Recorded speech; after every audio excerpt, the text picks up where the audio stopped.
Mr. President, the American Legion is MIA, missing in action, and that is the national emergency. Sunday, February 17, 2019, Robert Allen Ritlewski, veteran, reporting from the field. Sir, the American Legion is mandated by Congress to uphold and defend the Constitution of the United States. It says so in their charter. They're a federal charter. They're a Title 36 federal corporation, granted a charter by the Congress, and in that charter is define their purposes. And their first purpose is to uphold and defend the Constitution. Where are they? That's what I want to know, because it appears they're all in violation of, or that the American Legion is in violation of 36 U.S.C.A. subsection 21707, service of process, in which it says that there'll be a name and address of an agent in that state. So in every state, at the Secretary of State's office, which you can search online by doing like Michigan business lookup, and it'll take you to the Secretary of State's site where you can look up a business. And if you go in there and put in the American Legion and look at the answer, you say, hey, there seems to be a problem. And then we'll get more into that here in just a minute. So is the American Legion, or is the Legion, a victim of cheap beer, or the enemies of our one nation under God? Because we do have a bunch of them. And they're not, they don't have any problem lying, cheating, and stealing, because, they're at war with us. They're at war with God, right? The devil is at war with God, and he will lie, cheat, and steal to increase his advantage. And so we need to be ever watchful of that. That's what a lot of this video is that, sir, Americans have been stripped of their nationality by an act of Congress. I'll show you. Americans, able-bodied men and women, are classified 1H, aka deserters, by the Selective Service System. So please use your war powers to correct these wrongs. If you're going to declare a national emergency, you should get some use out of it. And so one of the things we're going to look at is in Title 50, Appendix, War and National Defense. It has some sections in there that talk about the maintenance of system after institution of all volunteer program for meeting manpower needs, which is where we are now. Right? We're in an all-volunteer army. The Selective Service System shall be maintained as an active standby organization with a complete registration and classification structure capable of immediate operation in the event of a national emergency. Hey, we're in one right now. I'm not going to read the whole thing to you. What's happening, sir, is young men and women go to get registered, and they should be classified at the same time.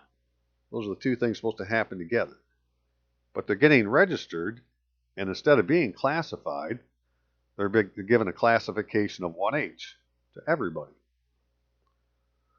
Well, I'll show you what that means here in just a second. We'll go down and look at it right now. So let's look at these classifications, which is in Title 32, Code of Federal Regulations, Chapter XVI. Right? Each registrant shall be classified in one of the classes prescribed in this part. Okay, so if you're registered, you have to be classified. 1A is available for unrestricted military service. All registrants available for unrestricted military service shall be classified in 1A. That sounds pretty simple. But you get down to 1630.15, Class 1H, registrant not subject to processing for induction. In Class 1H shall be placed any registrant who's not eligible for 1A and is not currently subject to processing for induction. So they're giving everybody a 1H, which means they're not eligible for 1A, which means they're not available for unrestricted military service. So we don't have any militia, basically, because all your militia members would be 1As. Right? The inactive militia, all able-bodied men and women, available for unrestricted military service, are 1A. And 1H is anybody who's not eligible for 1A. And so, with the stroke of a pen and a little Talmudic law, um, people have lost their nationality, and the able-bodied have been classified on 1H instead of being available. They're no longer available. Does that mean they're a deserter? Does that mean they're incompetent? Does that mean they don't have a nationality anymore?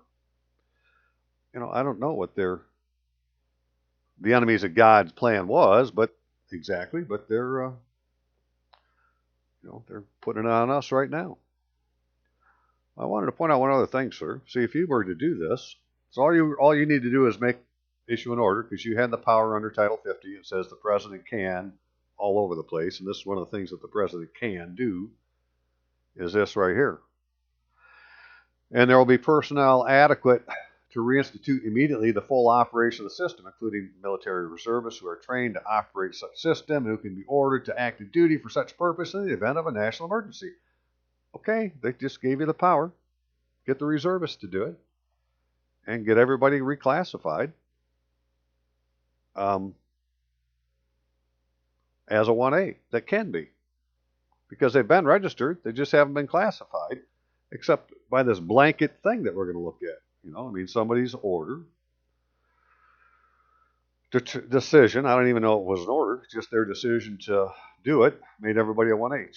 But if everybody was properly registered, then under such rules and regulations as may be prescribed by the President, funds available to carry out these provisions, right in this section, shall be available for the payment of actual and reasonable expenses of emergency medical care, including hospitalization of registrants who suffer illness or injury, and transportation and burial of remains of registrants who suffer death. In other words, they're in the military. Their military bills will be paid. Right? They're in the inactive reserves. And we wouldn't have to have Obamacare. Everybody would be covered. They already are. You just need to say the word.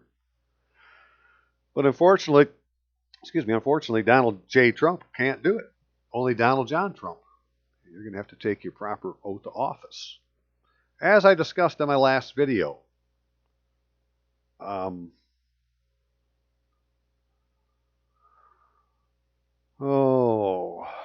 that one. Get to that in a minute. Right? New sheriff in town, a federal corporation. This was my last video about this subject.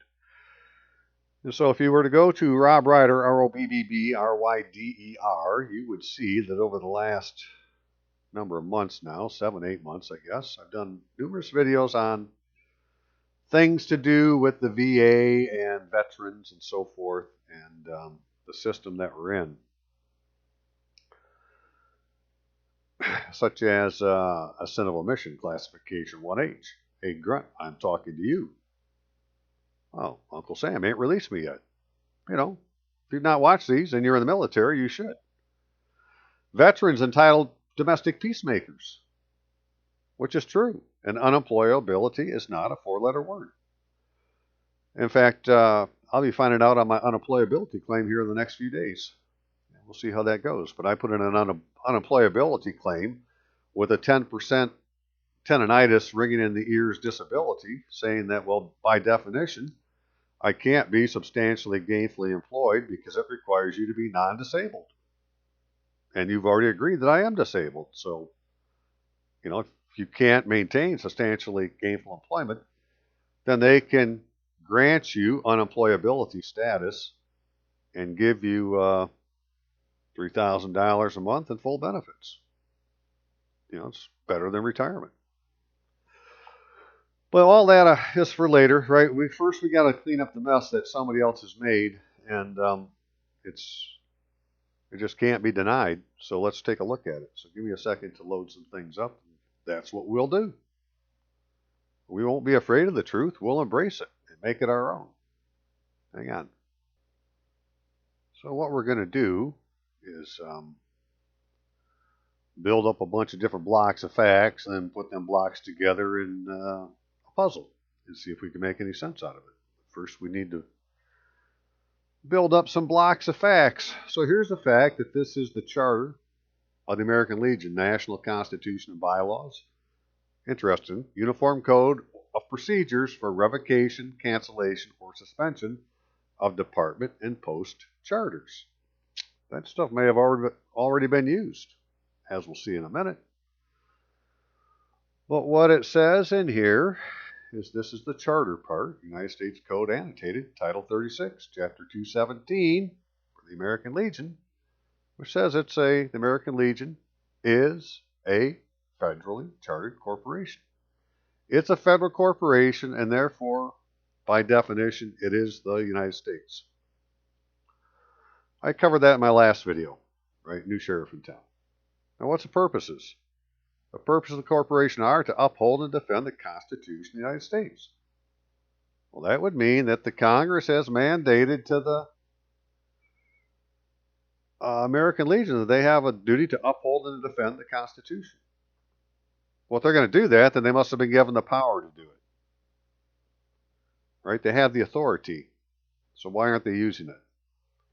And who the membership is and the powers they have to carry out the purposes of their corporation. And the purpose, again, is to uphold and defend the Constitution.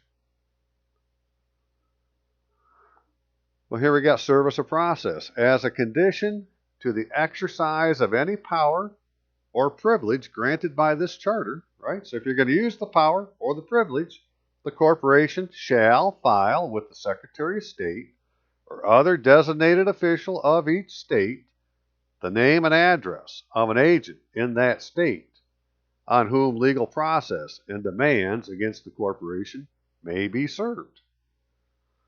So even if you're not a member of the American Legion, because they're not really here, we're going to find out, but if you were, if it was, and you weren't, and you wanted them to do something, you wanted to put a demand on them, they'd have to have an address for you to send something to them. To tell them, hey, I demand you to uphold and defend the Constitution. Tell them what the reason is. Well, so I said, okay, because in my last video, I was talking about doing this stuff, right? Or I'm in the process of doing this. So in Michigan, it's called LARA, L-A-R-A, Licensing and Regulatory Affairs, right? The American Legion, non-domestic or domestic nonprofit corporation, the American Legion. It's the proper name of the entity, right? No additions, just the American Legion. Well, it was incorporated in 1920, but this says it was dissolved on 10/1/1981. Well, how could that be? Dissolved. And then I go down and I look and it says, well, it has the name of a registered agent, right? But it doesn't have a mailing address for the registered agent. There's nothing in there. And normally you can go down here and click on these filings and hit, view filings, and it will show you things. And when I did it, it came up with a screen that said, the system could not find a match for this filing number. Try selecting another search type, business name, individual name, entity, da-da-da-da-da. Note, annual reports and annual statements that were filed more than 10 years ago are not available through this business entity search. That's the problem. They haven't found anything in over 10 years because it's been dissolved since 1981. Well, then the American Legion in the Department of Michigan, or Michigan Department of the American Legion, I guess is probably the proper term, is in violation of the frickin' an act of Congress. And I don't know what to say about it other than, go fix it. And so we're going to look at some other ones in a minute that, but how could things like this happen? You say, well, how would this shit happen? This is America, after all. Lots of crazy things happen in America. Here's one of them. So back on March 20th, 1991, in a joint resolution to designate March 26, 1991 as Education Day USA, we were told, whereas Congress recognized the historic tradition and ethical values and principles which are the basis of civilized society and upon which our great nation was founded, whereas these ethical values and principles have been the bedrock of society from the dawn of civilization when they were known as the 7 Noahide laws. So Congress believes that our nation is founded on the 7 Noahide laws, not the Constitution. And President Bush Sr. agreed, because he's the one that signed this. Whereas without these ethical values and principles, the edifice of civilization stands in serious peril of returning to chaos, where society is profoundly concerned with the recent weakening of these principles that has resulted in crisis that beleaguered and threatened the fabric of civilized society. Whereas the justified preoccupation of these crises must not let the citizens of the nation lose sight of their responsibility to transmit these historical ethical values upon our distinguished past to the generations of the future. Whereas the Lubafic movement has fostered and promoted these ethical values and principles throughout the world. Right, he's fostering the Talmudic law throughout the world, 7 Noahide laws. Some rabbi, some Rebbe. Whereas in tribute to this great spiritual leader, the Rebbe, this is 90th year, will be seen as one of education and giving, the year in which we turn to educate and charity to return the world to the moral and ethical values contained in the 7 Noahide laws. In other words, we're going to abandon the Constitution and govern by the Noahide laws. Well, then the Congress is an enemy of the United States. But there it is, right? Now, that was in 1991. And just here recently, 2014, Netanyahu promises the Talmud will be Israeli law. Right? So what are the 7 Noahide laws? The 7 Noahide laws are referred to as the Noahide laws, or the Noahide laws are a set of imperatives. In other words, it's the law, which, according to the Talmud, were given by God as binding set of laws for the children of Noah, that is, all of humanity, in this thing called the Talmud. Which, you're going to have to go check that on your own, but we're governing by a Talmudic law. Netanyahu says that's going to be the law of the state of Israel, the Talmud. And, if you put Talmud into YouTube, you can get all sorts of things that'll make your skin crawl about what used to be the traditional law, which was finally put into writing. This is what we're dealing with. Talmud. Judaism is Satanism. There you are. That's what we're dealing with, right? That's what the Noahide laws are, and that's what Congress said that we're frickin' governed by. And that law is 105 Stat 44, Public Law 102.14. Right? This is a copy off of the government printing office site. Right? So this is the law according to them. So the thing about the Talmud is it says in there that it's okay to cheat a Gentile at business or law. So what else might there be? Well, in my last video I had shown that based on a lot of oaths of office and how they're improperly being done, and that instead of being an oath of office, then it's really a counterfeit public security of the United States, and the entity with the document is committing a crime against the United States. They're going to say that's their oath of office. I'm going to say you're committing a crime against the United States. You're not in the United States. You're a belligerent because they're not taking a proper oath of office. And a proper oath of office for military personnel, right? I, first name, middle name, last name. And they would have you put your social security number. This is, for officers. Now, as a enlisted, we didn't have that, and it doesn't have this first name, middle name, last name. But when you say it, they say I. They say, raise your right hand, repeat after me. I states your name. Right? So I, Robert Allen Bertluski, and would go on from there.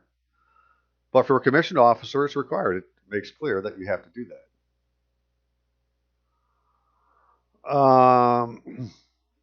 Another thing is that, and all these are covered more completely in the previous video, but I just want to make sure I've shown them so that people know where it came from. All right, this is the first statute passed after the uh, ratification of the Constitution, and being enacted by the Senate and House of Representatives of the United States of America in Congress assembled, that the oath or affirmation required by the 6th article of the Constitution of the United States shall be administered in the following form, to wit, I state your name, do solemnly swear or affirm that I will support the Constitution of the United States. Period. That is the oath to support the Constitution. Now, offices can have multiple oaths, right? But this oath has to be taken by all members of the House and Senate and all judicial and executive officers. This is the oath required by the 6th article. And it also says there can't be any religious test. Well, we know when the president takes his oath of office, which is in Article 2, although it doesn't say in Article 2, so help me God, they have him say, so help me God. Now, I'm not sure what it says on the paper because I've never seen the written document, right? But if it says, so help me God in the document, and Donald John Trump said that he was I, Donald J. Trump, not I, Donald John Trump, it would be wrong. It wouldn't be an oath of office. It would be a counterfeit. I'm sure he wouldn't have done it on purpose, but it doesn't change the fact that it is, and so it would have to be fixed. And it's the same problem with everybody's oath of office, except it appears the military. And as I said before, maybe the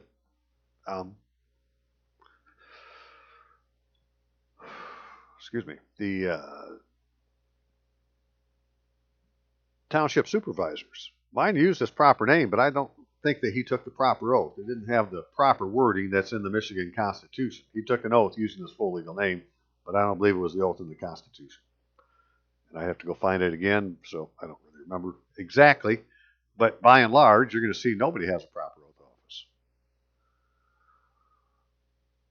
office. Letter to veteran. I just wanted to show, hey, I am a veteran, right? So you can't say I'm not. Robert Allen Vertluski. Please cut out card below as verification of your honorable service in the uniformed services of the United States. Does that mean the Armed Forces of the United States? I guess it would mean the same, right? Got a DOD number? You know, it's like being back in the military. I thought I was a veteran. See, most veterans thought we're out of the military. Well, no, you're not. You still have a DOD number. Right? That's your voluntary association.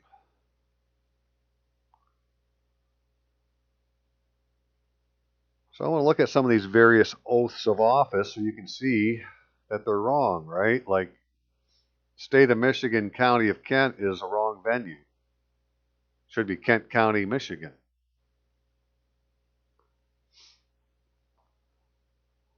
But she says she's going to do the office of Kent County Clerk, Register of Deeds, in and for the County of Kent, State of Michigan. Well, how can you be the Kent County Clerk in the County of Kent? And so this is supposed to be the clerk of the office. Now, Mary Hollenrick, she had a middle name. If she was going to be the witness on this, she'd have to have her middle name in there because this is legal. You're supposed to use your full legal name. I don't know if Lisa has a middle name or not. She got 2 last names, but if she had a middle name, it had to be in here. And it's not. Diane Jones is supposed to be my county commissioner, but Diane has a middle name. It's not in there. And Lisa isn't really the clerk because the lady who said she was didn't do it right. Right? Her witness isn't any good. And again, if Lisa has a middle name, she would have had to use it. It's called your full legal name. First name, middle name, last name. All right, this is supposed to be an oath of office of the prosecutor in Kalkaska County who used a middle initial name. And I showed in the previous video, or his affidavit of identity to run for office has a first name and a middle name and a last name. Right? These are not their full legal name. These are all counterfeit. public securities of the United States, and counterfeiting is a federal crime. You should be arrested. Here's a guy using the middle initial name. Right? He says that he's going to be the circuit court judge. Right, on and on and on. I just want to show you one more in this bunch that I got a kick out of. This is supposed to be like the Great Seal of Michigan, where you have a elk and a moose looking at the shield in the center, but the moose is looking over his back. You're not looking at the center. Moose is looking over his back by P. William O'Grady. Well, P isn't his first name. So, it's crap. Here's a bunch that Rosita had sent me from Kane County, Monica Silva. Right? Does Monica have a middle name? I don't know. Christopher Lawrence, Lazerne, Lawson. Does he have a middle initial name? Or a middle name? Well, here he had one. He had a J. Right? So he does have a middle name, and he didn't use it. Didn't use his full legal name. Did Barbara use hers? Steve? Is it Steve or Steven? Cliff? There's one there that's really bad. John P. Martin? That's not a full legal name, but specifically you can't use you can't use initials in your full legal name. That looks pretty good. It looks like she did it right. Now, who is she? Anita Marie? Faithfully support the Constitution of the United States of America, Constitution of the State of Illinois, and obey the laws. Therefore, I'm qualified to hold office of county board member, county board member of Kane County, Illinois, and I will faithfully discharge the duties. Except her witness isn't any good. Right? Undersigned being duly authorized, ministerial certifies the foregoing. Office was administered, declared on the third day of whatever. Shouldn't these have a seal on them? It would seem to me. Tom, is it Tom or Thomas? Right? Is Tom his full legal name? So you can see, right? Just Mo, right? Is that somebody's full legal name? Muhammad Mo? Is your middle name Mo? You got quote marks around your name. Is that what's on your driver's license? Right? Your full legal name basically comes off your driver's license. No, I don't think so. Now, something else we need to look at. Another factoid that, most people, you just wonder, well, how could that be? And that would start by us looking at the Constitution. Article 2 of the Constitution says, the executive power shall be vested in a President of the United States of America. Right? The T's not capitalized on the. It's United States of America. It doesn't say President of the United States. Now, when Donald J. Trump is standing there, and you look, it says Office of the President of the United States. It doesn't say Office of the President of the United States of America, but that's where the executive power is. And United States is different than United States of America. In fact, it's so different that if you didn't know this is something you may want to know, that there was a thing called the Treaty of Peace. Happened after the Revolutionary War. It was signed in Paris on September 3rd, 1783, ratified and proclaimed by the Congress of the United States. As you see on one stat 23, that one said Congress of the United States of America. This says United States, the Continental Congress. Right? The unicameral Congress, not the bilateral Congress. What we have now is a bilateral. You got a Senate and a House. But the first Congress was just delegates. Well, the delegates are the Congress of the United States. I'm going to say today those delegates should be the members of the American Legion, because they've been given the power to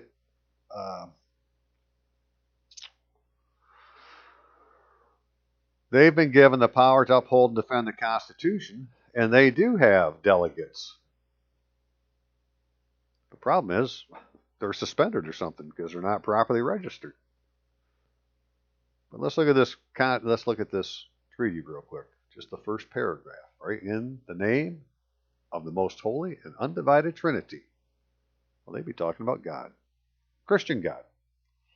It having pleased the divine providence to dispose the hearts of the most serene and most potent Prince George III, by the grace of God, King of Great Britain, France, and Ireland, Defender of the Faith, Duke of Brunswick and Lunenburg, Arch-Treasurer and Prince-Elector of the Holy Roman Empire, and C.A., whatever that means.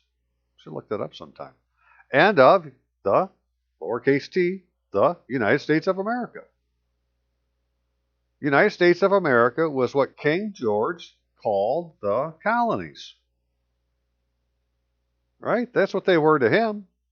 They may have been separate ones, but that was his dominion. It was the dominion of the British United States of America. Well, that's what Trump is supposed to be the president of.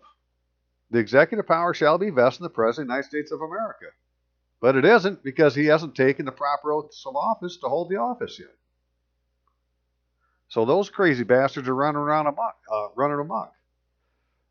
And United States of America and United States are different than the United States of America, which is the entity, right, the Confederacy that was created under the Articles of Confederation, March 1st, 1781, where it says the style of this Confederacy shall be the United States of America. So we got United States of America, the United States of America. Three different things.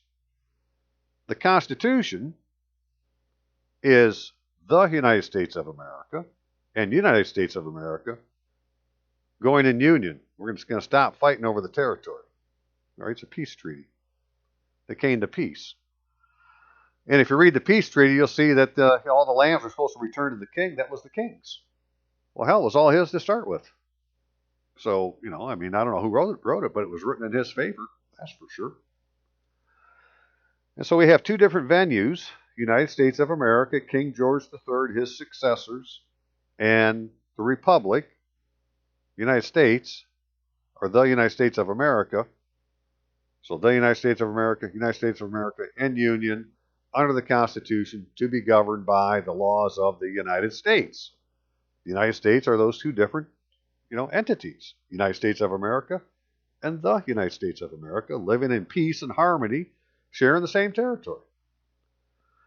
What's happened, though, is they've taken us from the Republic and put us in the democracy and took away our rights. Right? And it was done from within. So, I might have to take a while to grasp that. I may have to watch this video a couple times, but I can't help it, man. That's what happened. Something else we need to be aware of is that attorneys have given up their First Amendment rights. Right? And so technically attorneys belong to an organization, the bar, which advocates the overthrow of our constitutional form of government. Right? Because it suppresses the freedom of speech of attorneys. Lawyers' freedom of speech is constrained in many ways that no one would challenge seriously under the First Amendment. Rules of evidence and procedure, bans on revealing grand jury testimony, page limits and briefs, sanctions from frivolous pleadings, to name a few, are examples of speech limitations that are widely accepted as functional necessities in the administration of justice. Much like rules of order in town meeting, numerous bar regulations of lawyer speech, however, have provoked First Amendment clashes, and the outcome in most of those cases reveal much about competing conceptions of the legal profession. Well, that was one thing they said about it. Where was the other one? I had just read earlier today, where it said the Bar Association fees and the Supreme Court summary disposition. That was just January 3rd, 2019. Right? Congress shall make no law respecting or establishing of religion or prohibiting the free exercise thereof or abridging the freedom of speech or of the press or of the right of the people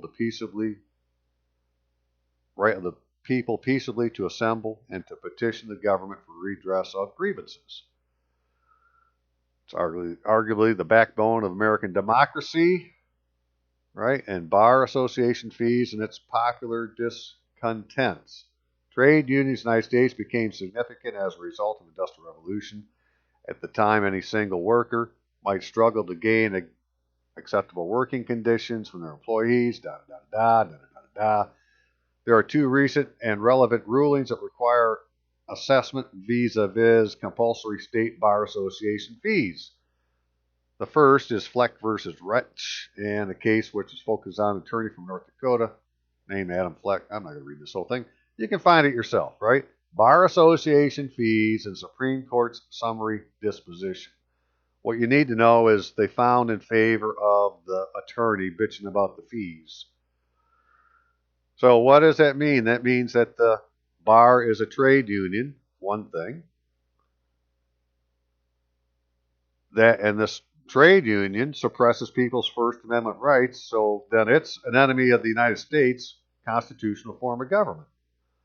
Well, an individual may not accept or hold a position in the government of the United States or the government of the District of Columbia if he advocates the overthrow of our constitutional form of government or is a member of an organization that he knows advocates the overthrow of our constitutional form of government. Well, you know it now. It's suppressing your First Amendment rights. Then it's trying to overthrow our constitutional form of government. Because we're going to court, we can't have it, you're already in violation of the Constitution. So, there you are. Any attorneys that are in the government, they have to leave if they're going to be a member of the state bar. Now, as it turns out, when I was reading this other blah blah blah here, I think it was this one was talking about that not all bars require every lawyer in their state to join in order to practice law. Even now, these kind of bar associations will continue to exist while funds last and function they have in the past. So apparently there's some other kind of bar that they could join, but they've joined the state bar. The state bar is suppressing their First Amendment rights. They volunteered to have that happen because they didn't have to join it. They could have joined this other one, apparently. And so, they're responsible for being members of an organization that advocates the overthrow of our form of government. They should all be arrested. Well, they better rethink their position. Okay, that's gone. We talked about that. We talked about that. We talked about Article 2. Oh, one other thing, if we go down here to look. Right? Before he enters the execution of his office, he shall take the following oath or affirmation. I do solemnly swear that I will faithfully execute the office of President of the United States and will, to the best of my ability, preserve, protect, and defend the Constitution of the United States. Now, this doesn't say, so help me God. But when he says it at the podium on Inauguration Day, he says, so help me God. Well, that would be a religious test, invalidating the oath he just took. Right? If it isn't on the paperwork of that says oath of office and it doesn't say so help me God on there, well, then he's okay with if he has these words. But if he signed it as Donald J. Trump and not Donald John Trump, and his witness didn't do it in their full legal name, then it doesn't have any validity. And even if all that's done properly, this oath here doesn't support the Constitution, right?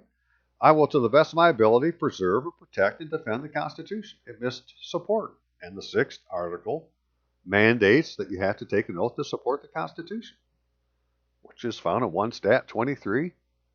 We already looked at it. So he's not the commander-in-chief of the Army and Navy of the United States and the militia unless he's taken these proper oaths of office. I hope that he has by now. I've been harping on this for years. Sent stuff directly to the White House about it, done videos on it, done all sorts of things on it. So hopefully, even if it's in the background, it's been done properly. But if not, I was hoping to have the American Legion go make him do it. And as it turns out, they got their own problems to take care of first. Okay, give me a second again to grab a few more things. Let's spend a few minutes just going through this Constitution of the American Legion and their bylaws. For God and country, we associate ourselves together for the following purposes: to uphold and defend the Constitution of the United States of America, to maintain law and order. Right? So, how can you maintain law and order unless you've been given the power and the authority to do so? You have been. The problem is, for you to have the power, you have to have properly registered your business with the Secretary of State. Right? The name of the organization shall be the American Legion. So when I go look online at the Secretary of State, I should be looking for the American Legion and no other. Right? The American Legion is a civilian organization. Membership therein does not affect or increase a liability for military or police service.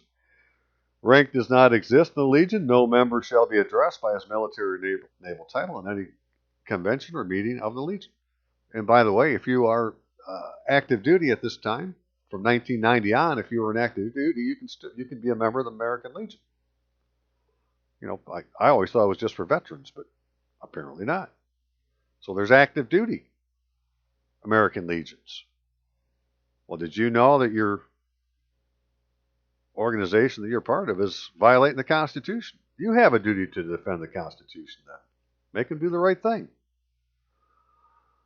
Right? The American Legion shall be organized in departments, and these in turn into posts. There shall be one department in each state in the District of Columbia, and there may be one department in each territory and insular possession of the United States. So I've only looked at 4 different states. None of them have been, the departments have been properly registered. But the one I looked at in the District of Columbia appears that it has been. Eligibility.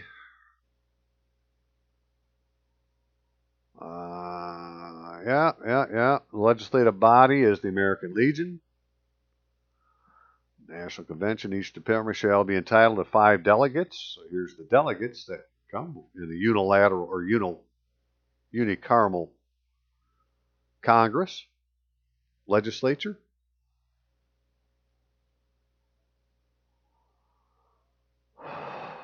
You got national officers, National Executive Committee. Between national conventions, the administrative power shall be vested in the National Executive Committee, which shall be composed of national commander, national vice commanders, and one national executive committee man and one alternate from each department. Which they're probably like the adjutants or something like that. Each department shall be, okay, so department organization. Department shall be chartered by the National Executive Committee and shall be composed of the posts within their respective areas. So each state is a department. And such other posts as National Executive Committee may approve. Each department charter shall be signed by the national commander and national adjutant. Right? So my question is, well, Department of Michigan, where is your charter? Signed by the national commander and national adjutant.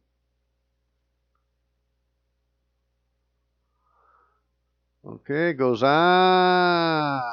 The above named post shall uphold and declare principles of the American Legion. Yeah. We got post organization, right? Each department may prescribe a constitution for the post. Discipline. Upon suspension of the charter of any department of the American Legion, the National Executive Committee is authorized, empowered, directed, and by and through its duly authorized agents to take possession, custody, and control of all records, property, and assets of and belonging to such department, and to provide for the government and administration of such department during said suspension. So the way it looks now is all the power has gone back to the National Executive Committee. Change of residence. Any member in good standing of the post removing from his department shall be entitled to a certificate from his post stating his membership and duration thereof. So if you're leaving the state, any member in good standing in a post removing from his department shall be entitled to a certificate from his post stating his membership and duration thereof. So if you're going to leave the department, state, go to another state, your post can give you a certificate that shows you were a member in good standing. So we have all these things running around that look like they're the American Legion because they drive by, hey, there's a sign that says the American Legion. But what those are, they're actually the auxiliaries. They're auxiliary posts. I'll show you in just a second. The American Legion recognizes an auxiliary organization known as the American Legion Auxiliary. But that isn't what Congress recognizes. Congress recognizes the American Legion, not the fucking auxiliary. So, you may have an auxiliary, but it doesn't have any power because there's no oversight from the American Legion, because the American Legion didn't fill out the paperwork right. So let's look at a few of these jewels. Which one first? Okay, we looked at that one. That's Michigan. This is in Indiana, I believe. Yeah, IN Biz, where there isn't anything just called the American Legion. See, everything has got other names added to it. None of these are the American Legion.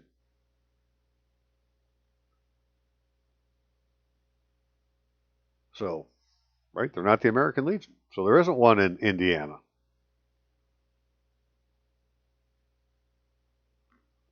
You got the American Legion Auxiliary, which is a domestic non-profit corporation. And it's at the headquarters building of what we think is the American Legion. It's perpetual. Creation date, 1932. And it's all run by women.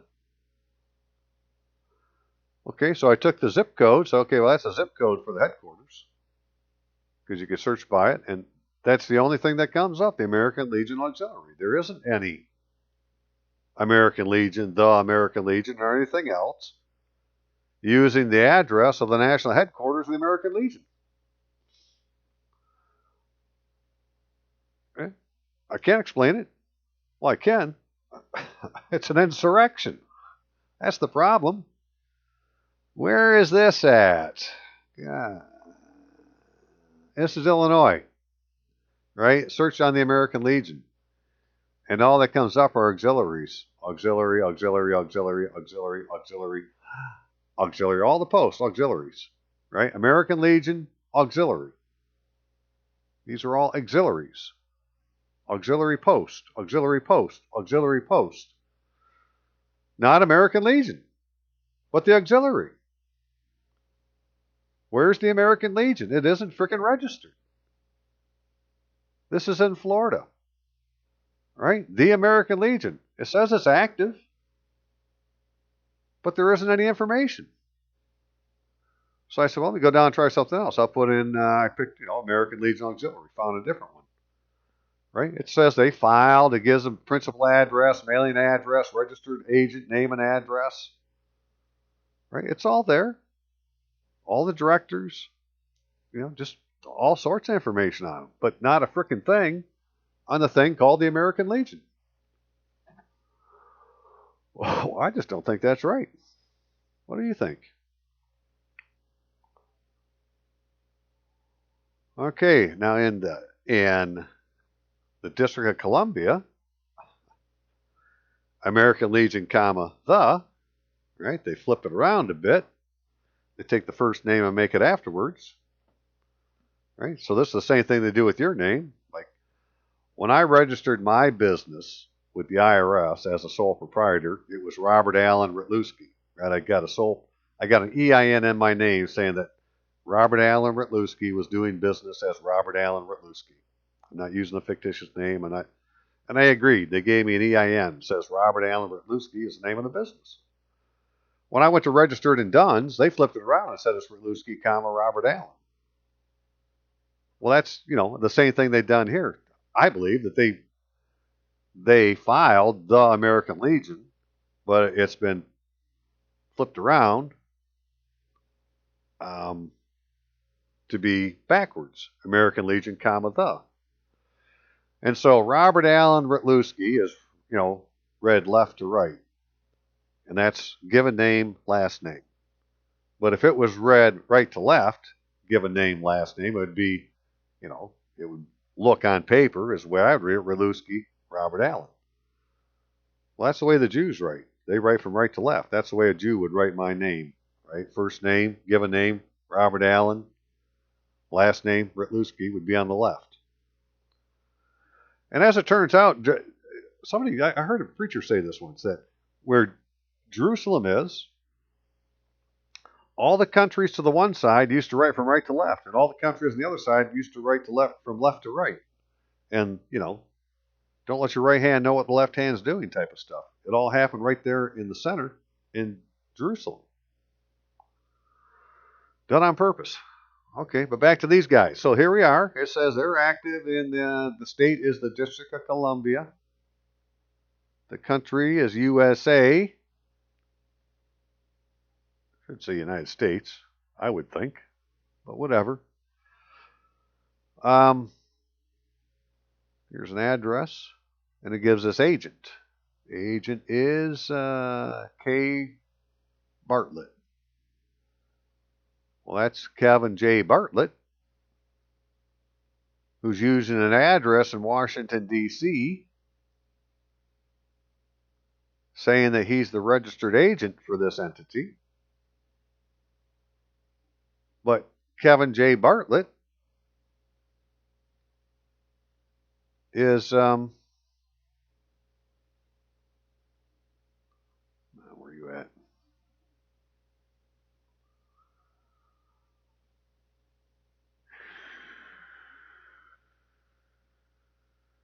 Kevin J. Bartlett is the National Judge Advocate. Kevin J. Bartlett, J.D. He's an attorney. Golly, I don't even know if you can, Kevin, I don't even know if you can be in the Legion. Because you advocate the overthrow of the Constitution. Or at least the state bar does.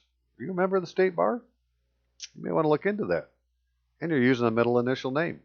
We'll get to that in a minute.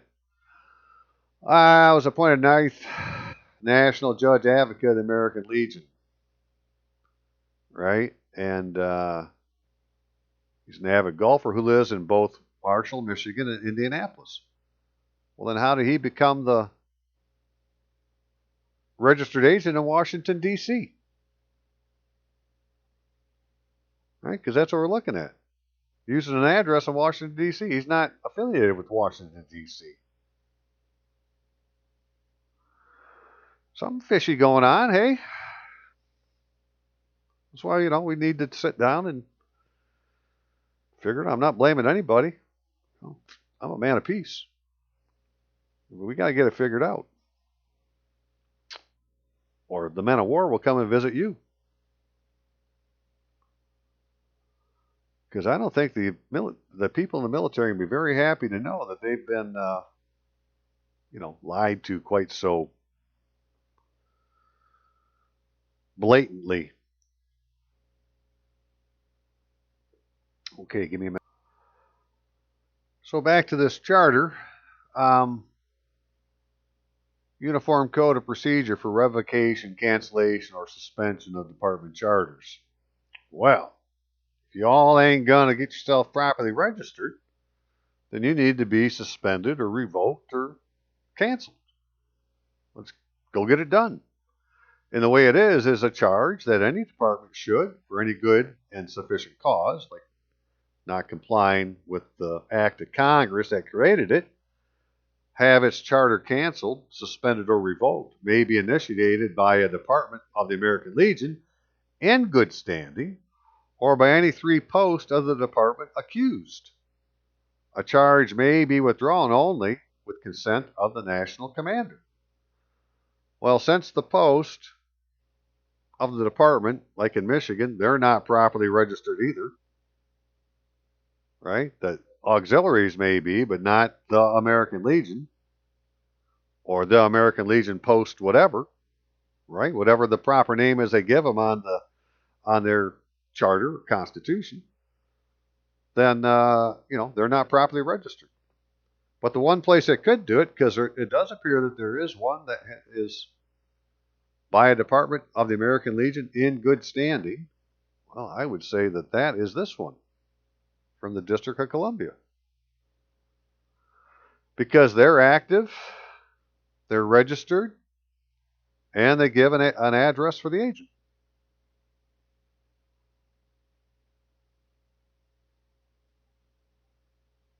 Right? So I'm going to write their agent at this email address. Kevin, we'll see what you have to say for yourself. And you guys can suspend all these people and get their paperwork right. And, I say that this is the remnant, right? All the rest of the states, everything else has been blown away. The only one that's still standing is in Washington, D.C., or I should say in the District of Columbia, which is the seat of the national government, one nation under God government. So, right back. So we're going to be moving on now to a different subject to do with national emergency. I want to make sure that I pointed this out to any individual who frequents what he believes to be an American Legion post, that according to the United States Code, Title 36, Chapter 217, the American Legion was created by an act of Congress. And it was given a purpose to uphold and defend the Constitution of the United States. But it can't do that until we're able to service a process as a condition to the exercise of any power or privilege granted by this chapter. The corporation shall file with the Secretary of State or any designated official of each state the name and address of an agent in the state to whom legal process or demands against the corporation may be served. So while you're sitting there drinking that cold frosty one, which I ain't got a problem with, I like to be there with you. Can you stop for a second, pick up your phone, make a phone call, get the auxiliary post commander in there and ask him a question, find out, hey, where's the service of process paperwork for the, to show who's our agent in the state. Maybe you can make a call to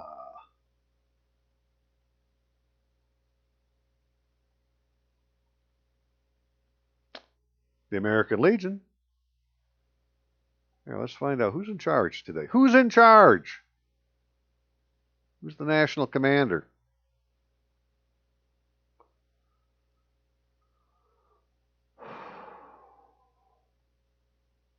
Brett P. Brett, you can't use middle initial. Reichstad, national commander of the American Legion. All right, Brett. I hope somebody gives you a phone call, find out what's going on. We can get this all straightened out in short order.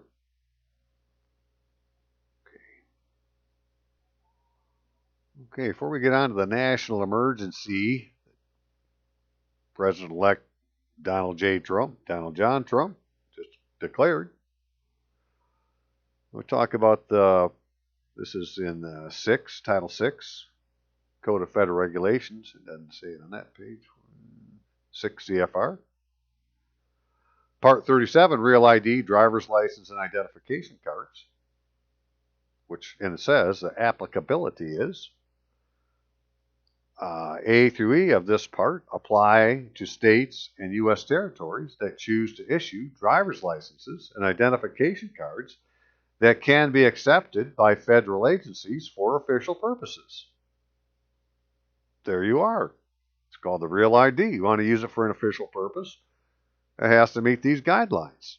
If it doesn't, well, you're not going to be able to get on an airplane after 2020, or in a federal courthouse, or in a nuclear power plant.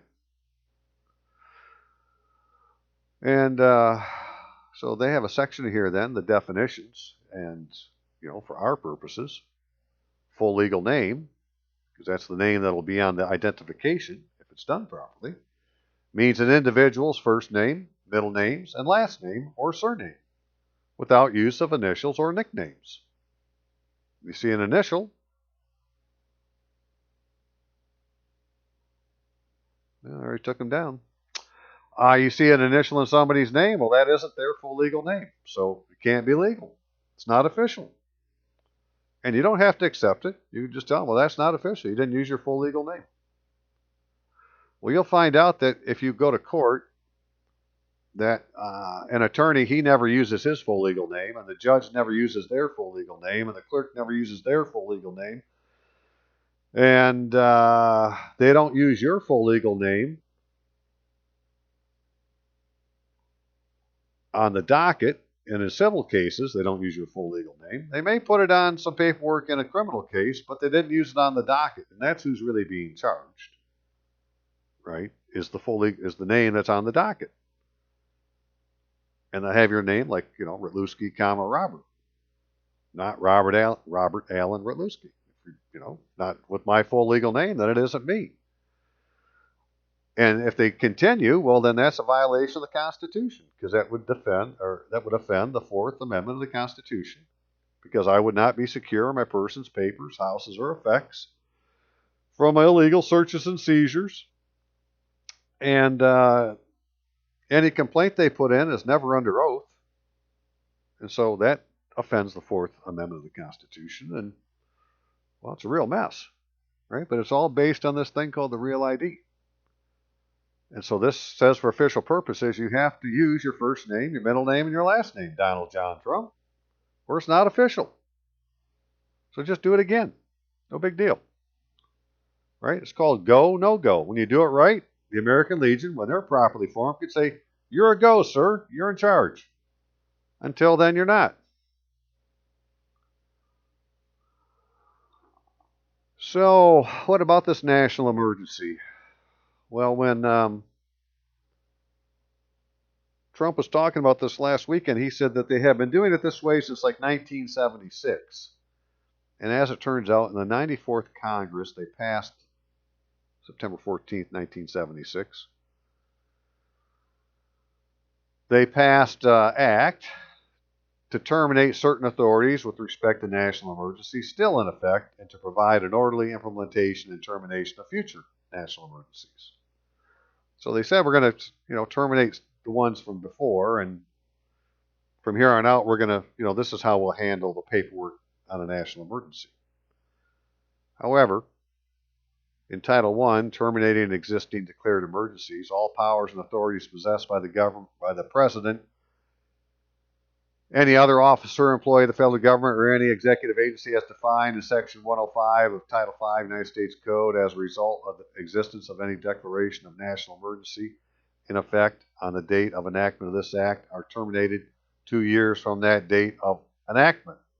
Such termination shall not affect any action taken or proceeding pending, not finally concluded or determined on such date, any action or proceeding based on an act committed prior to such date, or any rights or duties that matured or penalties that were incurred prior to such date. In other words, it really isn't going to change anything. What's happened in the past, that stuff is still all there.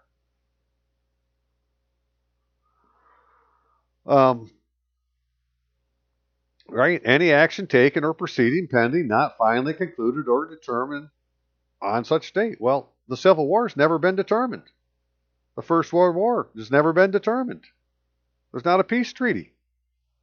There's only an armistice, which is a cessation of hostilities between the belligerents, but it's not a peace treaty. There's never been a proclamation to end the martial law or to say that the war was ended. These things haven't happened, so all that stuff is still going. But nevertheless, from here on out, what we'll do is with respect to acts of Congress authorizing exercise during a period of national emergency, like Title 50, to do with the Selective Service, of any special or extraordinary power, the President is authorized to declare such national emergency. Such proclamation shall immediately be transmitted to the Congress and published in the Federal Register. Well, I looked yesterday in the Federal Register, which you can do online quite easily, so let's just go look to see if it's been in there yet, because I didn't see it yesterday. All right, so what's going on? I thought it was supposed to be immediately.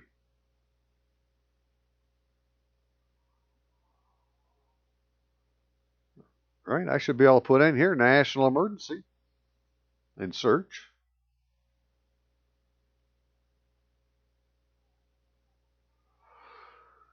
And there's all sorts of national emergencies going on, right? In the last 30 days, there's been 162 things published about a national emergency.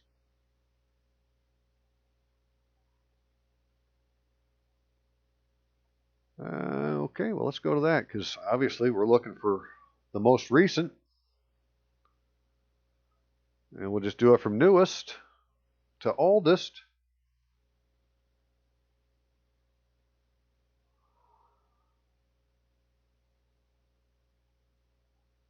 All right, this is going to be on 2/19, which today's only the 17th. This is going to be on Monday. It's going to happen. So that's the newest. Application waivers. 2/19. How can all these are going to be on 2/19? Right?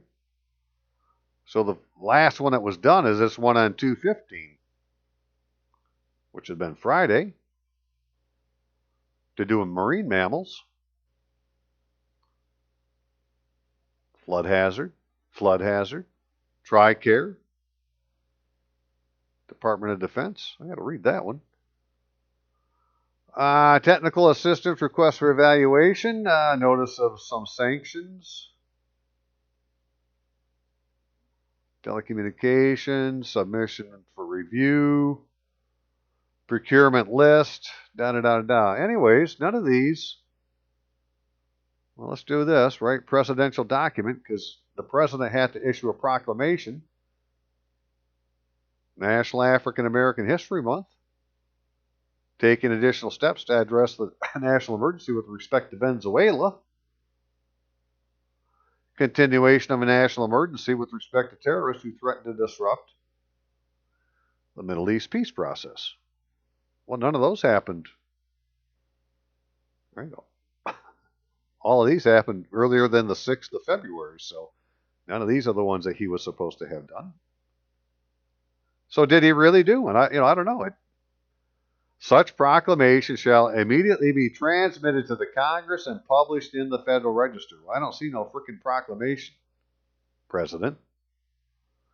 Any provision of law conferring powers and authorities to be exercised during a national emergency shall be effective or remain effective only when the President, in accordance with subsection of this, specifically declares a national emergency, so forth and so on. So then after that, this had mainly to do with, okay, well, now he's declared one. What are we going to do? Any national emergency declared by the President in accordance with this title shall terminate if, got two choices, Congress terminates the emergency by concurrent resolution, which is both houses concur. They don't need to have the President's okay, right? Or the President issues a proclamation terminating the emergency. Well, first he needs to issue one creating the emergency. There is no proclamation in the Federal Register. Well, if there ever is, then any national emergency declared by the President shall be terminated on the date specified in any concurrent resolution referred to in Clause 1 or the date specified in a proclamation by the President terminating the emergency as provided in this clause. 2 of this subsection, which date is earlier, any powers or authorities exercised by reason of said emergency shall cease to be exercised after such specified date, except that such termination shall not affect blah, blah, blah, blah, blah. So if Nancy Pelosi doesn't want to have a national emergency, right, if she doesn't believe there is one, then she just needs to convince the Senate and her own House, and they can issue a joint resolution to end it. But the problem is none of those people have a proper oath of office. That's all in my last video. Right? These are some of the complaints I had sent already to the American Legion saying, hey, there is nobody in office with a proper oath of office. But this is how they were going to get it started. And so I was reading this thing, and you get down to the bottom, and it got to repeal and continuation of certain emergency power and other statutes. So loss of nationality, Section 501A, Section 349A of the Immigration and Nationality Act, 8 U.S.C. 1481A, is amended, 1, at the end of paragraph 9 by striking out semicolon or and inserting in lieu thereof a period, semicolon and. Right? This is the jots and tittles of the law. Somebody's playing with the law a little bit. It had to do with this thing with loss of nationality. So I decided I had to go look at that and see, well, what was this thing about the loss of nationality all about? And this is what they're doing to us. Right? Loss of nationality by native-born or naturalized citizens, voluntary action, burden of proof, presumptions. A person who is a national of the United States, whether by birth or naturalization, shall lose his nationality by voluntarily performing any of the following acts with the intention of relinquishing United States nationality. Now, all citizens of the United States are nationals, but not all nationals of the United States are citizens. Right? You need to be a national to be a citizen, but you don't have to be a citizen. You could be just a national. Well, if they take your nationality, then you can't be a citizen either, right? So you don't have a nation, you don't have any citizenship.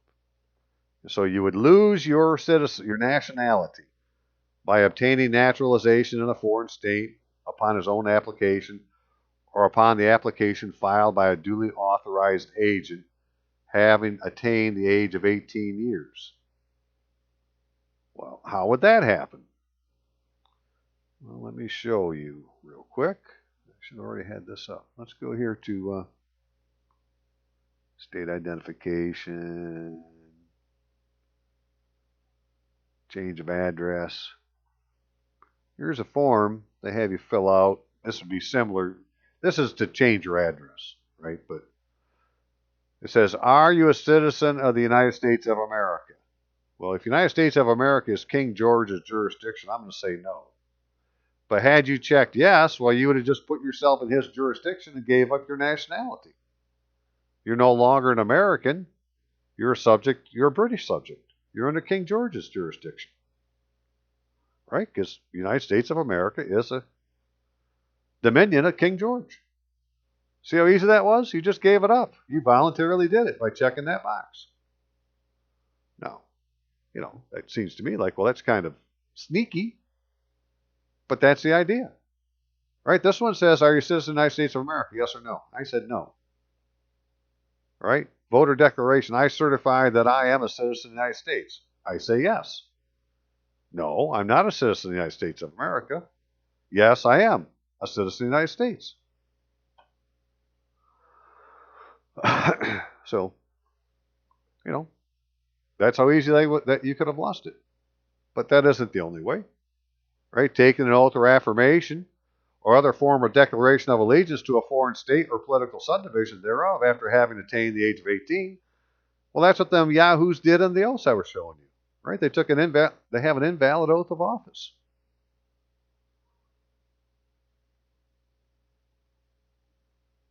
Let's look at that again real quick.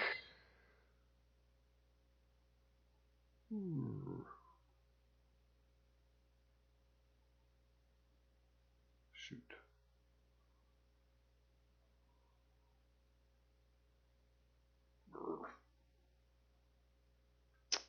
Oh, that's not what I wanted. Where are you? Various faulty oaths. All right, County of Kent, State of Michigan. That is taking an oath of affirmation or a formal declaration of allegiance to a foreign state or political subdivision thereof. They have done it. I didn't do it. They did. They left the United States. They're no longer they. Who's they? The person claiming to be the frickin' county clerk in Kent County. Right? She took an oath of office to a foreign state. Well, I'm not under her jurisdiction. And yet, that's whose court she'd be going to. County of Kent, State of Michigan. Not Kent County, Michigan. That's the way the federal government knows Kent County, Michigan. Not County of Kent, State of Michigan.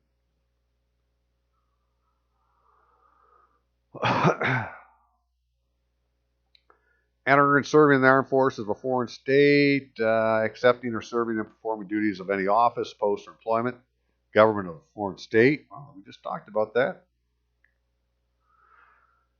Right? If you go to work for a state of Michigan instead of Michigan, well, then you just went to work for a foreign corporation or a foreign government. And you've given up your nationality. All of these are reasons for that. Committing any treason against or attempting by force to overthrow or bearing arms against the United States. On and on and on. So whenever the loss of the United States nationality is put in issue in any action or proceeding commenced on or after September 26, 1961, under or by virtue, I think that's probably about the time the frickin'... Is that the date that they were using for when you had to register for the Selective service? I have to remember that. Or by virtue, provisions of the first chapter of any other act, the burden shall fall upon the person or party claiming that such loss occurred to establish such claim by preponderance of the evidence. Right? So if you believe that you've lost your nationality, you have to prove that you lost your nationality. Well, how are you going to do that? You can't, prove something you don't have.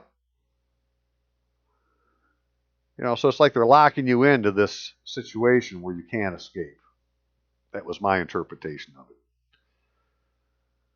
Then they had this other section about, right, this was to do with naturalization, nationality, and other purposes.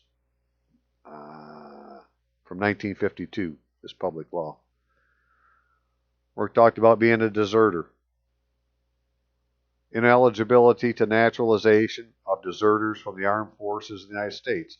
Any person who at any time during which the United States has been or shall be at war, right, national emergency, that's being under armed conflict. It meets the definition of war.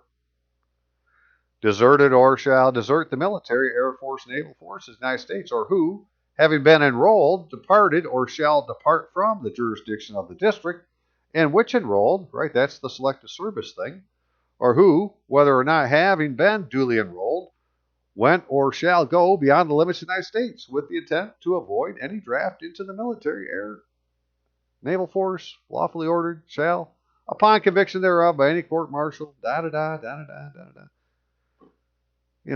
without you knowing it, you've lost your nationality.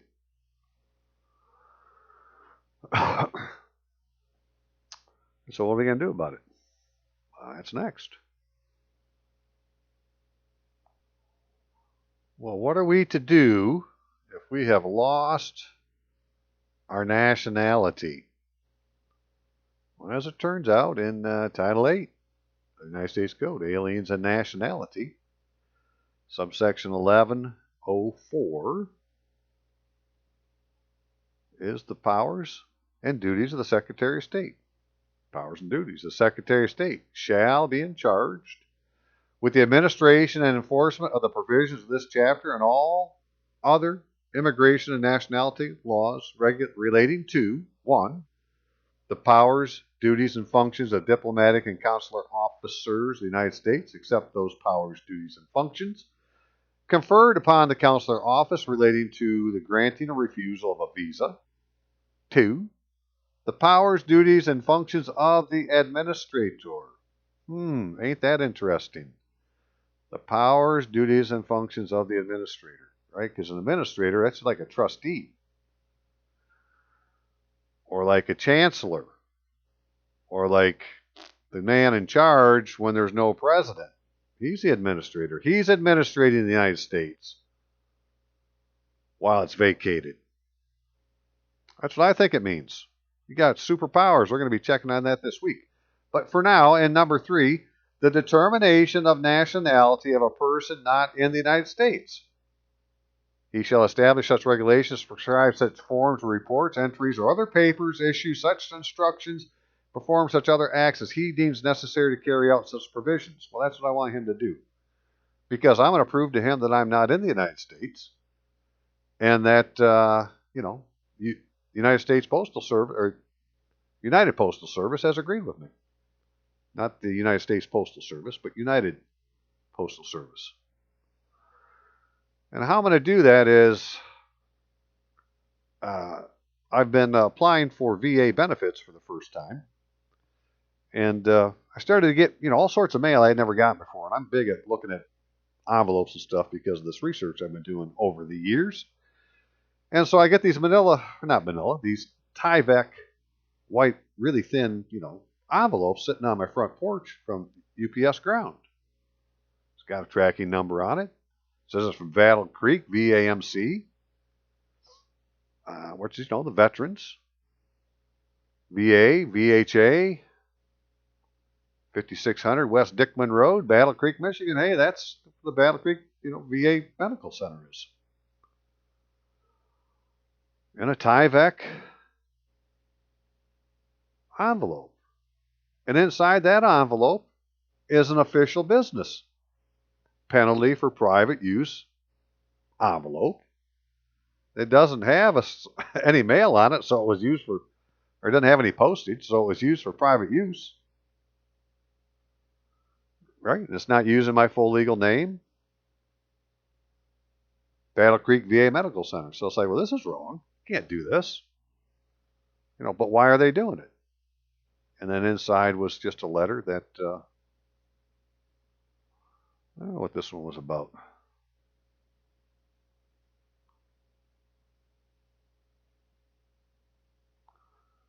Right? But what I do know, it was for scheduling some tests, I guess. That isn't my name, Robert A. Rutluski. You can't mail me official mail in my, in a fictitious name. You would have to use my full legal name, Robert Allen Rutluski, used by the federal government for official purposes, full legal names. Well, they didn't use mine. And they didn't send it to me as first-class mail, but they put it in an envelope that's supposed to be used for official business first-class mail. And the only thing that you can have over here is some kind of franking to show that the postage has been paid, or to use a permit number or some other thing that is available by the United States Postal Service to send mail. Because mail isn't just a piece of paper, it's something that's enclosed in a protective covering and protected, right? It's the pouch is the mail. And in the pouch are letters. Well, this wasn't sent as a letter, this was sent as a parcel or a package. And that did it twice. In this case, they sent it to Robert Rutluski. They sent the other one to. They sent this one to Bert A. Rutluski. And this one's to Robert Rutluski, but they're using the same name, or the same address, coming from the same office. So it's like, oh, how come they got 2 different addresses for me? Or 2 different names? And they did it again, but this time they sent it to Robert Rutluski, right? The other one was sent to Robert Allen, or Robert A. This one sent to Robert Rutluski. They're both wrong. Right? So again, this can't be official mail for the VA because it's not using my full legal name. So I had complained about this, sent complaints. I've sent it to the Inspector General, sent it to the VA Accountability Office, and I've sent it to the American Legion so far. Right? Bang, bang, bang. But because I had done this, one of the things I had done then was I went to UPS and got the tracking information. And this is where it was very telling because this shows that these packages had shipped from Battle Creek, Michigan, United States.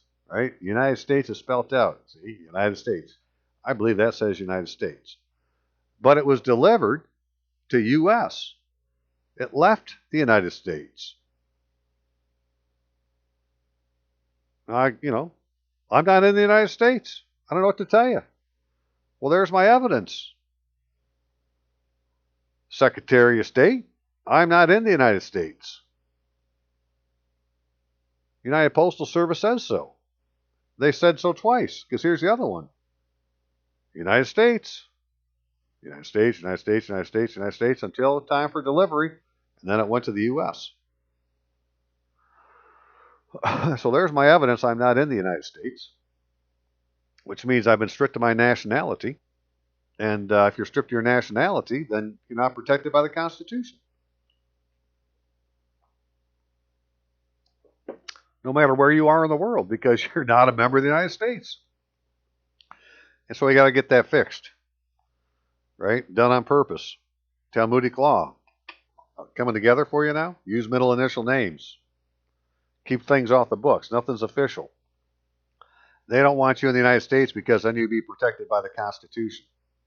So they want to act like you're not in the United States. And it doesn't matter if you're in court or a tax bill or any other crap you get from what you think is the government. They're not the government. They're just pretending. They don't have a proper oath of office. They didn't use their full legal name.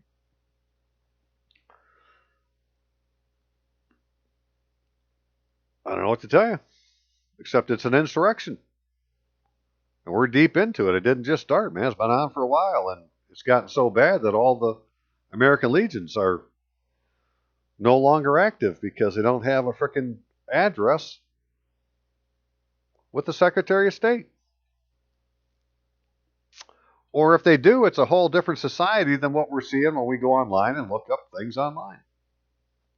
So we're going to get some answers for that from the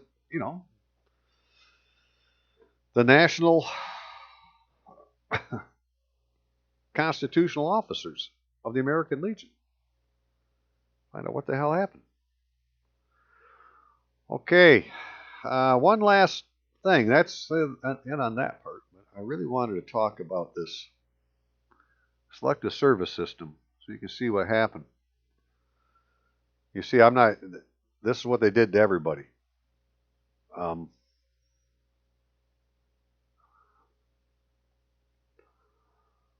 a lot of this is based on what President Obama had put in, or had put in for him.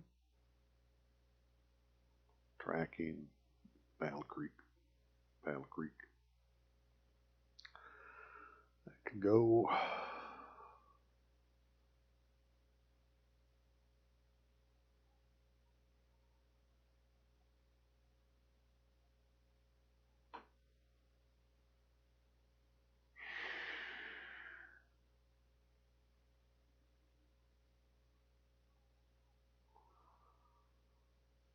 Okay, so when President Obama was a young man, he went down to register with the Selective Service System.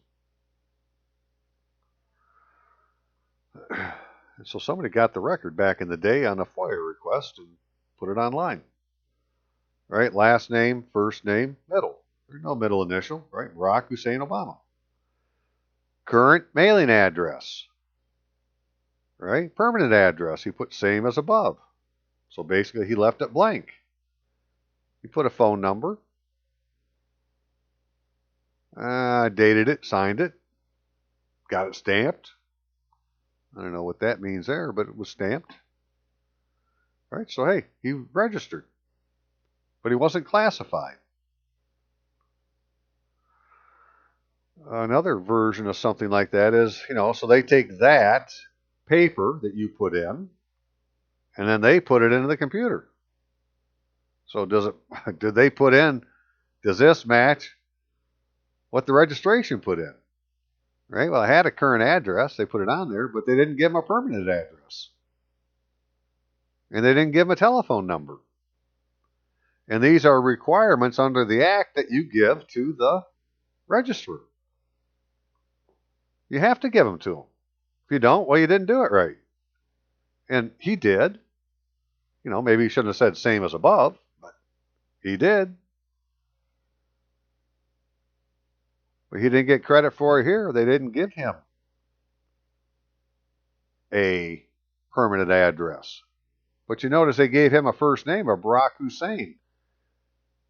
They took his middle name, what he said was his middle name, they said it's his first name. Here they don't give him any place for a middle name, just first name. First name, middle names, last name, no initials. So this still works, right? Because I would say Robert Allen is my given name. It's just one name. It's got two parts.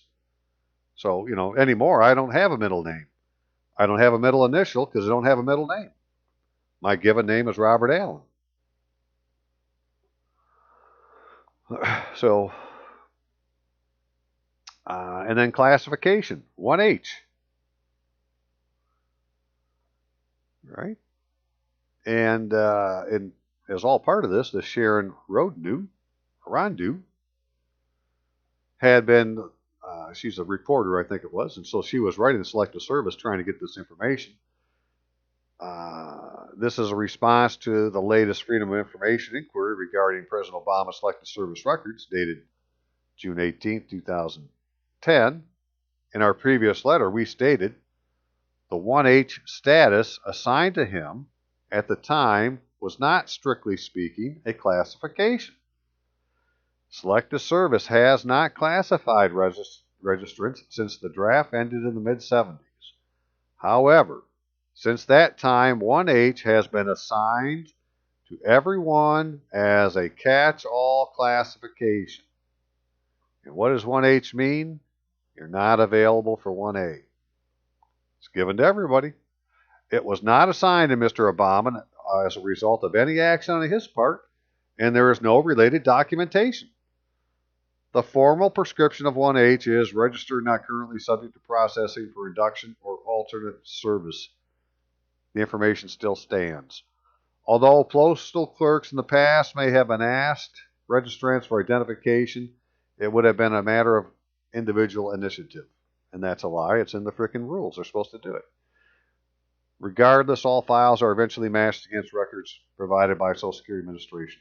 Daniel Amon, Public Affairs Specialist, is a liar. So, this isn't something that you did. It's just done to you. And it's done to everybody. And the fact that you volunteer for the military doesn't make a damn bit of difference because the Selective Service system is not at all tied to the Department of Defense. Those records at the Selective Service system still have you as a 1H. I'm quite sure of it, but I really can't prove it because I ain't seen them. I'm one of the few that didn't have to, because of my age, I didn't have to sign up for Selective Service. There was like a 2.5-year period there where, as they put the thing into place, that you didn't have to. Now here recently, because I had done a video on this, back in August or so, and so a guy decided to check for himself. He contacted Selective Service, or he did it online, memorandum for registrant, online verification of your registration, but not your classification, just your registration. This document certifies officially that the below-named individual is registered on the date shown in the Selective Service system as required by Section 3 of Military Service Act, 50 U.S.C. 3802. Joseph Edward Blankenship. But it doesn't say what his classification is. But it's a 1H because they made everybody a 1H. Right? So, there you are. Now let's take a quick look at,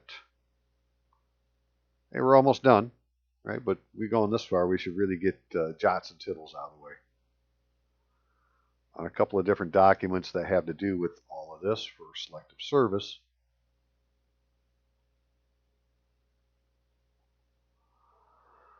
So this is the Military Selective Service Act, 50 U.S.C. APP 451. I don't know, man.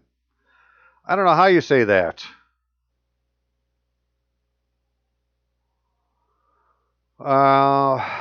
this is the thing that talks about the registration. Every male citizen of the United States and every other male person residing in the United States who on days fixed for the first and subsequent registration is between the ages of 18 and 26 to present himself for and submit to registration at such time and place or places such manner as shall be determined by proclamation of the President.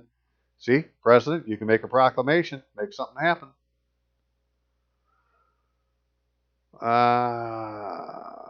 Must present themselves for registration at such time and place and in such manners determined by the President.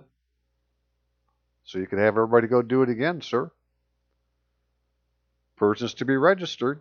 Right? This is where they had those dates from January 1st, 1960. I was born in 1958, so I didn't have to register. Who are in the United States shall register places by means designated by the Director of Selective Services. These places and means shall include, but not limited to, any classified United States post office. Oh, so you could go to the post office and fill the form out again. When reporting for registration, each person shall present for inspection reasonable evidence of identity. Well, I thought that this dude just said we didn't have to do that. Although a postal clerk in the past may have asked for registrants for identification, it would have been a matter of individual initiative. Right, but it was still his duty. So he, failed in his duty. After registration, each person shall keep the Selective Service System informed of his current address. Jimmy Carter, United States of America. See, he's saying he's the President of the United States of America, not the President of the United States. That each registrant shall immediately be liable for classification and examination and shall, as soon as practical, following his registration, be so classified and examined both physically and mentally in order to determine his availability for induction for training and service in the armed forces. Okay, if you've been registered, now you need to be classified and examined physically and mentally. Provided that notwithstanding any other provision of law, a registrant who has failed or refused to report for induction, right? Well, we're not even trying to get to induction. We're just trying to get registered and classified. This is all stuff done prior to induction. So it's all been done ahead of time. The President is authorized from time to time, whether or not a state of war exists, to select and induct into the armed forces of the United States for training and service in a manner provided. Right? So, President, you could just induct a bunch of people, but you don't need to. We just need to be classified. You have the power. Right? These are those powers that they talked about in the National Emergency Act, that if the law gave you the power, you could use the power. You just need to tell them where the power came from. It's coming out of Title 50. The President is authorized from time to time, whether or not a state of war exists, to select and induct training in the National Security Training Corps. No person shall be inducted in the armed forces until he is accepted in all respects, including physical and mental fitness, and is satisfactorily determined under standards prescribed by the Secretary of Defense. In other words, he had to have been classified. They got to take an armed forces qualification test. Shall be fixed at a percentile score of 10 points. That except at time of war or national emergency declared by Congress, the standards requirements fixed preceding two provisions shall be modified. Can't read all this stuff. I'd be here for all day, but let's just get down to the parts that I started the video out with.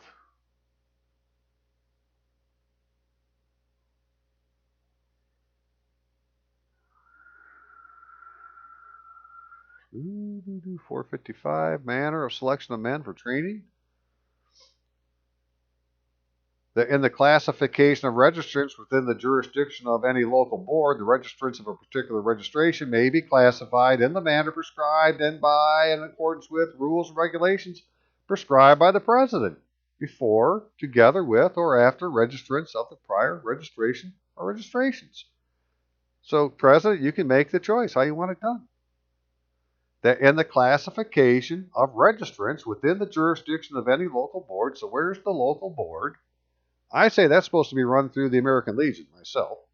The registrants of any particular registration may be classified in the manner prescribed by and in accordance with rules and regulations prescribed by the President. You just write an executive order under the proclamation of the national emergency in accordance with Section 455 of Title 50 of the United States Code, manner of selection of men for training and service quotas. That this is how you want to have them classified. We're not citizens. Okay, you could be a national, but not a citizen.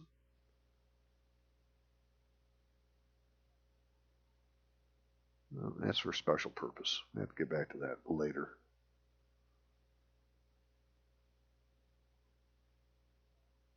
We're almost there.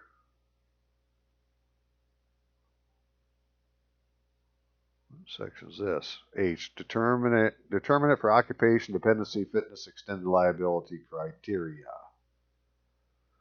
There shall be posted in a conspicuous place at the office of each local board a list setting forth the names and classifications of those persons who have been classified by such board. Where's that at, President?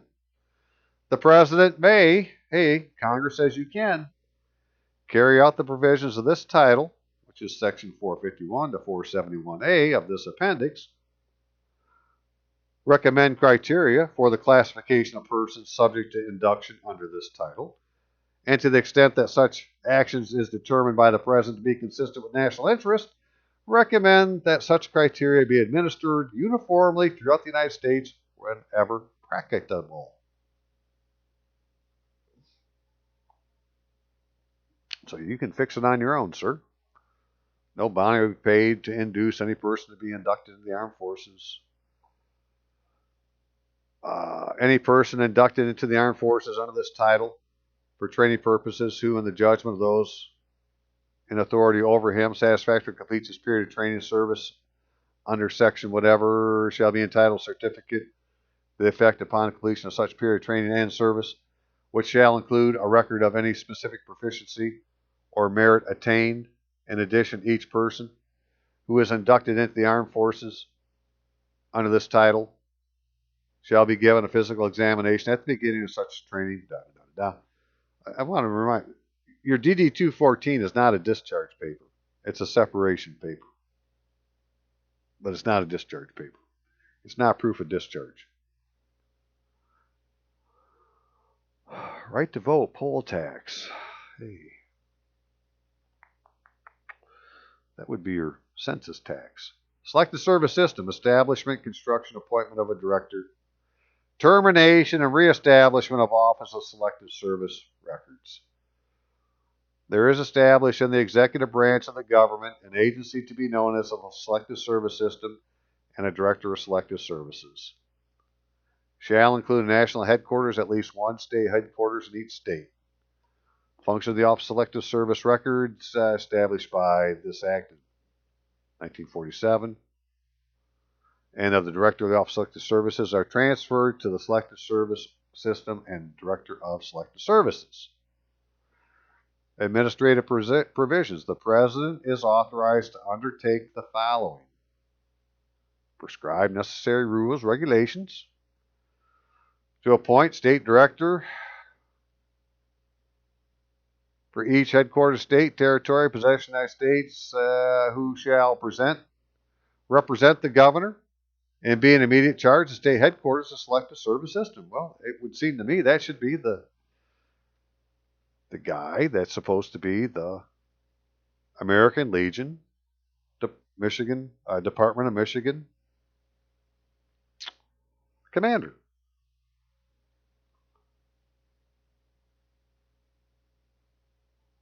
To create and establish within the selective service system civilian local boards, civilian appeal boards, and such other civilian agencies, including agencies of appeal, yada, yada, yada.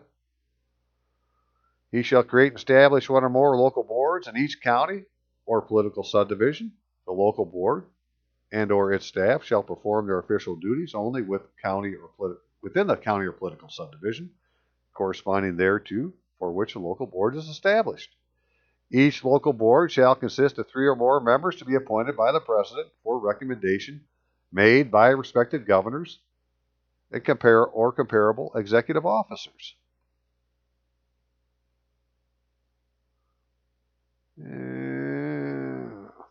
Such local boards, separate panels thereof, each consisting of 3 or more members, shall, under the rules and regulations prescribed by the president, have the power within the respective jurisdictions of such local board to hear and determine, subject to right and appeal, all questions and claims with respect to inclusion or exemption of deferment from training service under this title and of all individuals with jurisdictions of such local boards.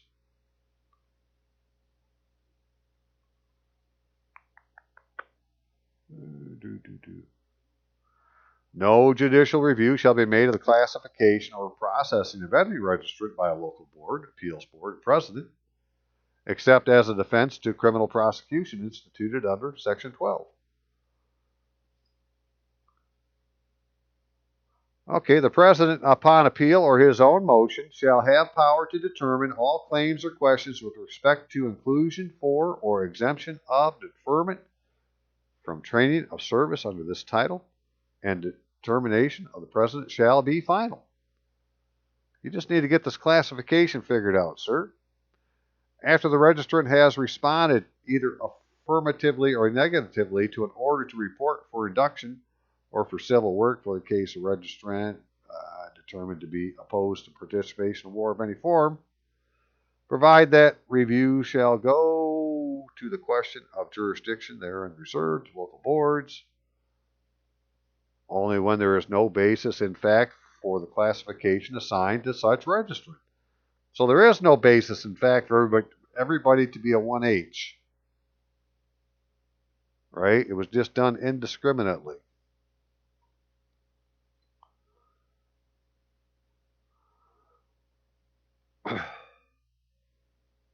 Assignment of armed forces personnel. The total number of armed forces personnel assigned to the Selective Service System under subsection B2 at any time may not be less than the number of such persons determined by the Director of Selective Service to be necessary, but not to exceed 745 persons. Except the President may assign additional armed forces personnel to the Selective Service System during a time of war or national emergency declared by the Congress or the President.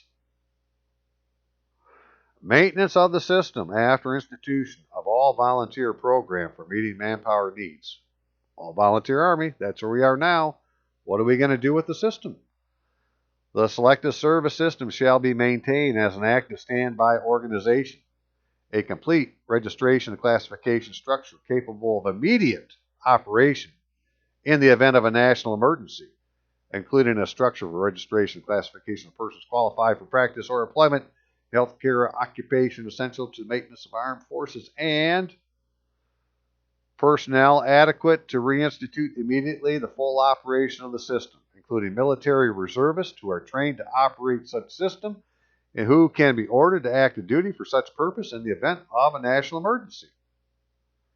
And then emergency medical care under the rules and regulations as may be prescribed by the President. Funds available to carry out provisions of this title shall also be available for the payment of actual and reasonable expenses of emergency medical care, including hospitalization of registrants who suffer illness or injury, and the transportation and burial of the remains of the registrants who suffer death while acting under orders issued under the provisions of this title. In other words, if you are properly registered and classified, then your hospitalization is covered. Right? Your medical care is covered. Expenses, emergency medical care, including hospitalization. You got to go to the hospital, or you have an emergency of any kind, you go to the emergency room and the bill goes to the federal government. You know why? Because I bet you have a card that says that you can use it. Any member of the Selective Service or any other person charged herein may be provided with the duty of carrying out any of the provisions of this title. Yada, yada, yada. Student financial aid.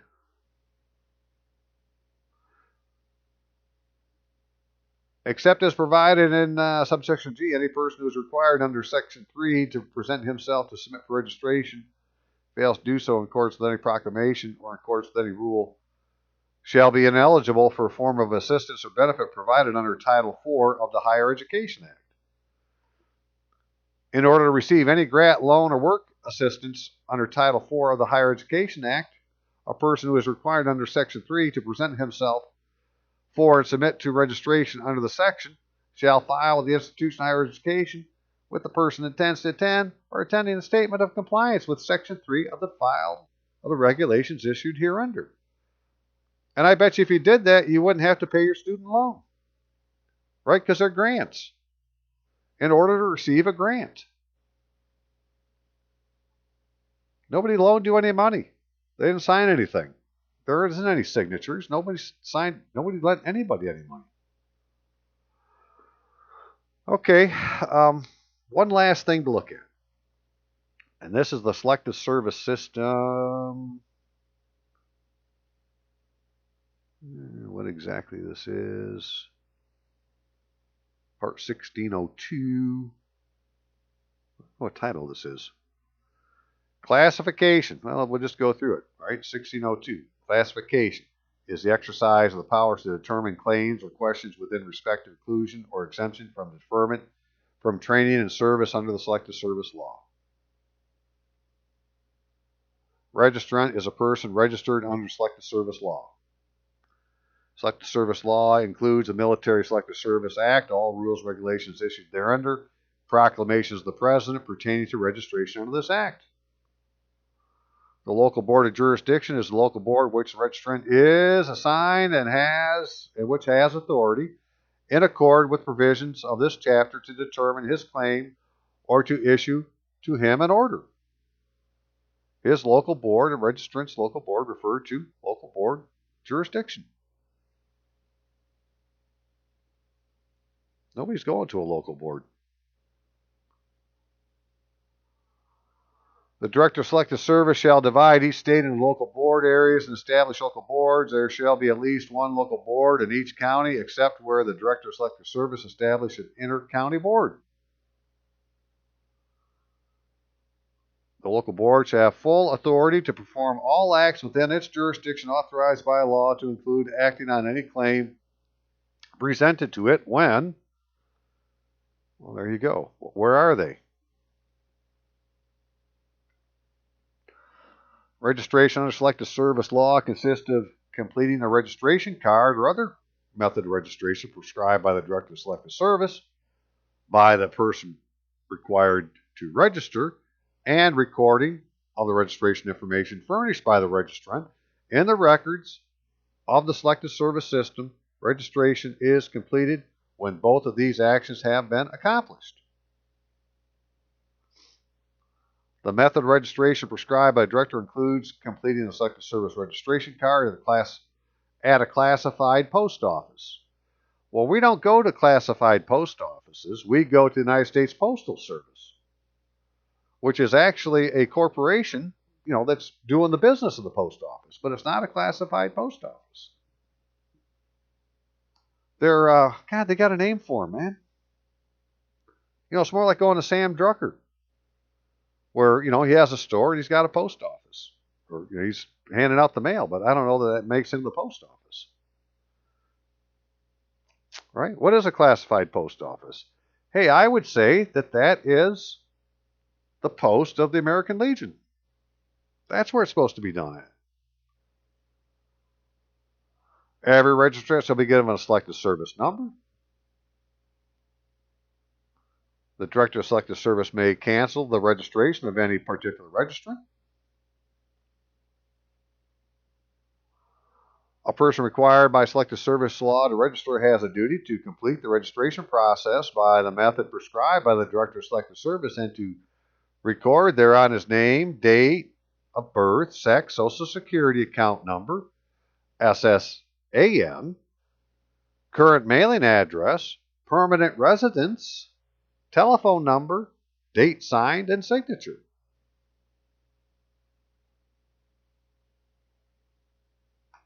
All right, well, they don't have a permanent address for him here. They don't have a phone number. Although he did give a phone number and said that his permanent address was the same as his mailing address. Apparently, they didn't believe him. And they just decided to, say, well, we're not going to put it down there. All documents other than a registration card received by the element of the Selective Service System will be considered to have been filed on the date that it is received, provided that the document that is received, which was transmitted by the United States Postal Service and was enclosed in a cover that bears a legible USPS postmark date, which means it has to have a black postmark on it. You got a report by registrants of their current status.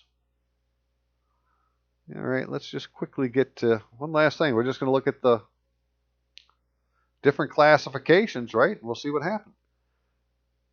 Each registrant shall be classified in one of these classes prescribed in the SPART. So this has to happen whether they're calling people up or not, right? It's just part of the registration. Each registrant shall be classified in one of the classes prescribed in this part. Class 1A, available for unrestricted military service. All registrants available for unrestricted military service shall be in Class 1. All registrants in this selected group, as determined by the Director of Selective Service, are available for unrestricted military service, except those determined by classifying authority to be eligible for exemption or deferment from military service or for non-combat or alternate service. And so that must be what these are, like Class 1AO, conscientious objector. Right? 1C, member of the Armed Forces, United States National Oceanographic, Atmospheric, or Atmospheric Services, or the Public Health Service. 1C. And we keep going. You got 1D, got all sorts of, deferments and so forth. And you got 1H. In 1H shall be placed any registrant who is not eligible for Class 1A and is not currently subject to processing for induction. Well, if you're not 1A, why not? Because you start at 1A to become all these other things, but first it's at 1A. And so as you can see, there's some sneaky stuff going on because somebody just decided the 1H status assigned to all of us at the time was not strictly speaking a classification, which means they didn't follow the law.